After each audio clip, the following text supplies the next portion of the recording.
These are the times that try men's souls, is what Thomas Paine said in 1776, and what Roy Moore said, which is true of these times, of what he's going through, and other things in general in this country and the world. There's no other way really to put it. For him, he's put in the same category as these people like Kevin Spacey, Matt Lauer, all these that admitted to assault or have pictures of them, have evidence of them that they're guilty.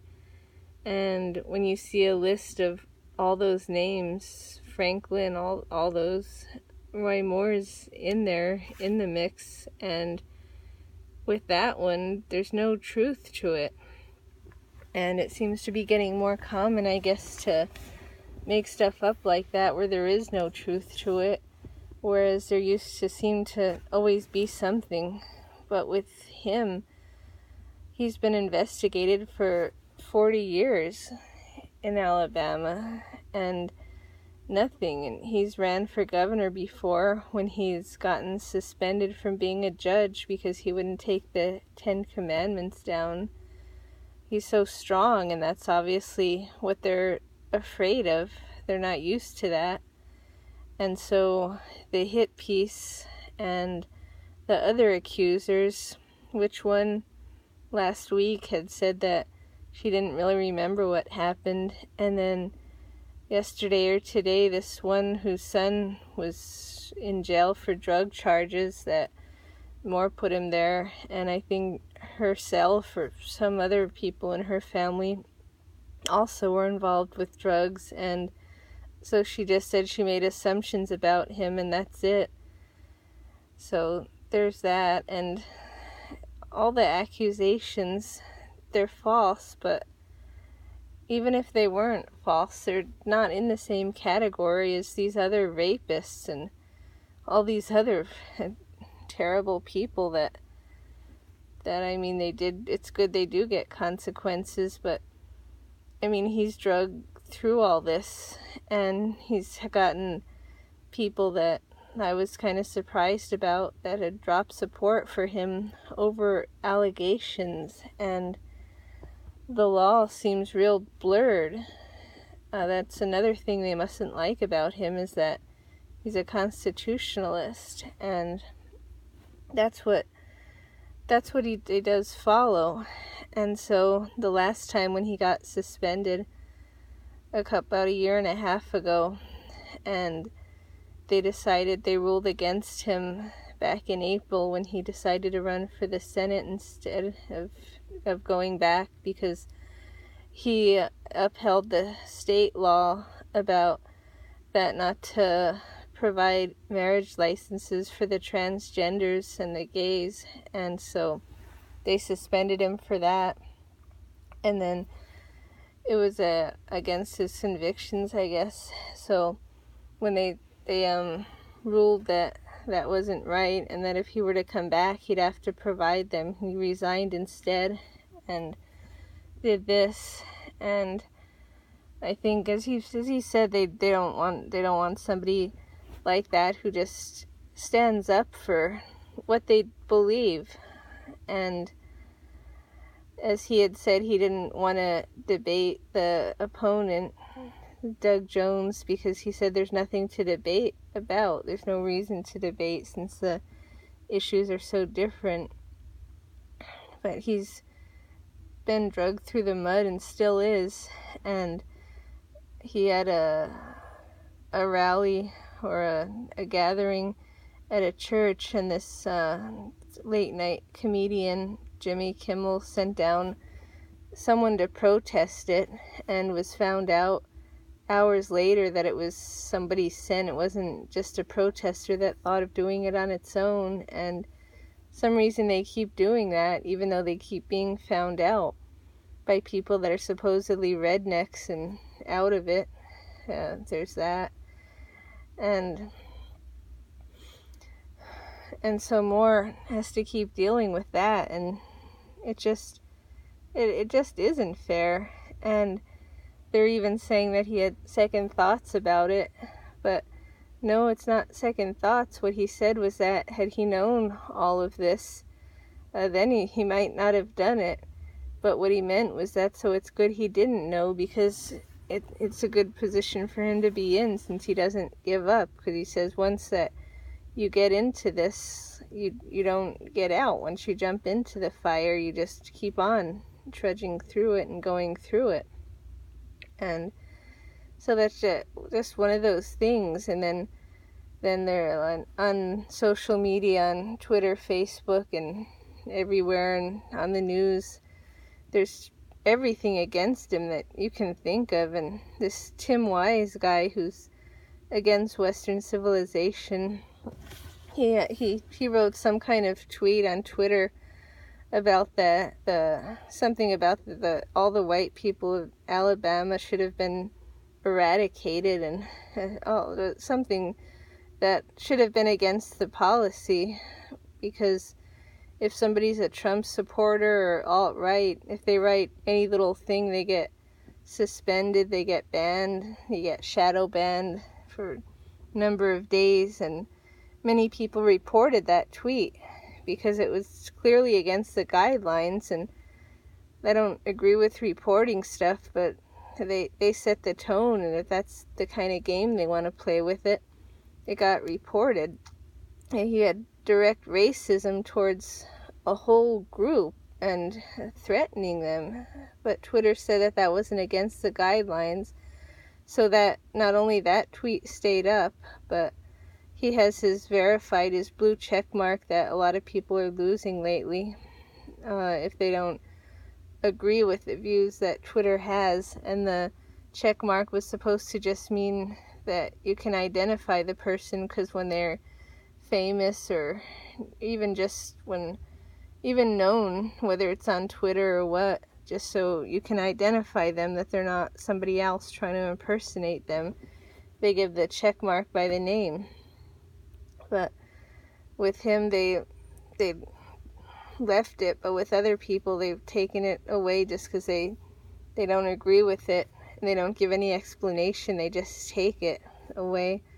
So there's that. And then then I saw this other video that got thousands, hundreds of thousands of the likes, the shares, and it was saying that the protesters of the national anthem of the NFL, they said that they're the real patriots, the ones that just kneel, that can't even stand up.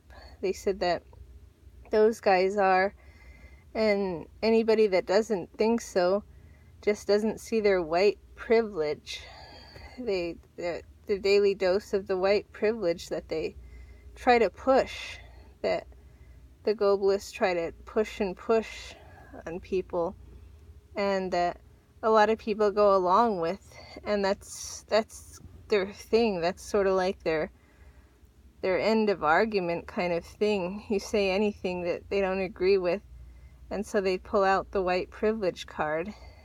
And it's just kind of like anything. You pull out the race card, or pull out the female card, or pull out whichever, and that's kind of the thing, how it's been for the last couple years. That's escalated, it seems, or it's more noticeable, or out in the open, who knows. But they said that. And I mean, that video that the guy was talking about, one of the I think the owner of the Cowboys, which was surprised because he was one of the last ones that gave in to all this kneeling stuff, and he had said before that they wouldn't, but he had said that he had served even, and that the ones protesting, they're the real ones, instead, unlike the other ones that are out with American flags and so forth, and the patriots and all.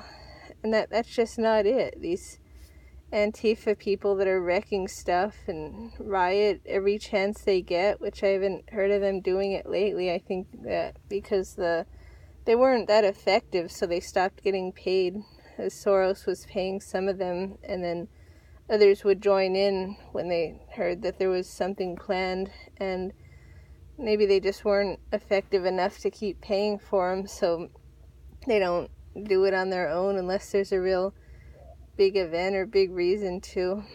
And so that's not patriotic. Throwing rocks at horses, setting cars on fire, and just total disrespect for everything.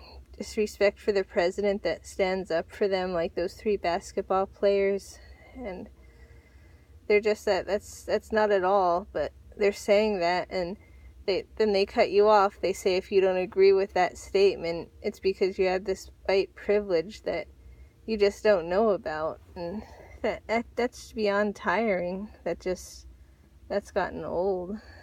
And that's another thing that's going on. They'd only riot if there's an event, and there was an event today, but they're not one bit interested in it. In fact, they're glad that this illegal alien got away with killing Kate. He was deported a few times before that, and I guarantee he's been here in California the whole time since he killed her 2 years ago. And I bet he's been free most of that time too. He's just still been here. He doesn't belong here. He shouldn't have been here. He had committed crimes before, and that's how they found out about him those other times. And they must have been reasonably bad crimes, because they don't deport anyone, so that it must have been something. And he was back, and he shot her, and they're blaming the gun for it. What's that about? An illegal alien kills an American citizen, and it's the gun's fault. They said because it ricocheted or something, and it could have happened to anybody, something like that. I mean, it has to be illegal to own a gun in the city of San Francisco, and if not to own one, to shoot one, definitely.